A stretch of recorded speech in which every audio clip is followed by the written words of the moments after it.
Labas. Žinom, kad tu esi skolingas 200 litų. Tai yra nulio vertės. Esmė tokia, kad kiekvieną mėnesį pinigų suma didėja.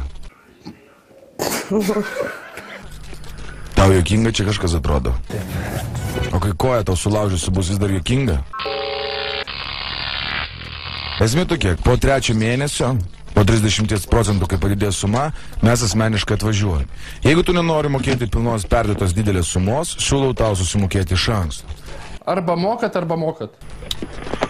O tu supranti, apie ką kalba eina? Aš nebenoriu nieko kalbėti. Siūlau tau kol kas rinktis tai, ką aš tau siūlau.